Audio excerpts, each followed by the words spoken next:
I've heard many drivers say they don't use data or reference points, they drive by feel. The same drivers will tell you what their highest speed was on the straightaway, or that they can shift their cars without ever looking at the tach just by the sound that they make, or that an apex cone was placed early in turn 2. Well, they are using references. They just haven't built a system to learn how to use them to go faster consistently. So let's take a lap around Watkins Glen. Coming down the front stretch, at this point, my visual reference is the brake boards. I'm going to start braking at 300, look for the turn-in cone, and then at this point I can see the pocket of the camber. That's where the grip is. I use that.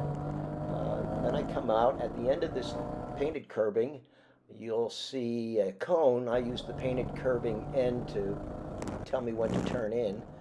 Going up the hill, I pull the car far to the right. The reference that I use is a little bit of pavement there.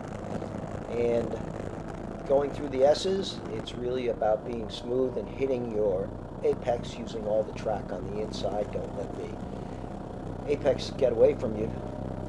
Here I'm coming down. I know my brake point's around 500. Heavy on the brakes. I get a downshift done.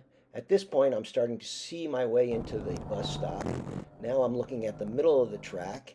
At this point, I am calculating my line through the second half of the bus stop.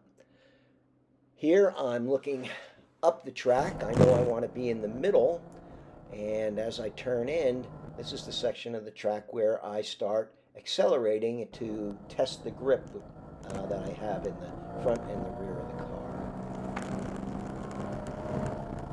Going down into the laces, I use that reference point up on the right. That's a guard station to help get my geometry correct for where I should be on the track. I'm usually middle to 2/3 out. Here I know I'll be braking at 200, and I'm heavy on the brakes, but at this point I'm looking far ahead, and you'll notice that you can't see the cone, but that flag station never moves, and if you use that as a reference point, that will give you a nice freeze frame to work on. Coming up into turn 8, I brake at 200. Try and stay far left. In this case, I might have came in just a little early, but not bad. Now I'm climbing the hill. I know hill gives me grip. I'm going to try and start my turn before I crest the hill right here. And looking through the turn, got a little aggressive on the gas there. This is a great fast turn. The cone is perfectly placed, and it happens to be right at the base of the 100 turn-in. So use all the track, be far right. And at this point, that's your visual reference. You can see your way around the track. Coming out, going up to turn 11, you're going to get the car far left. Turning cone is pretty much well spaced there.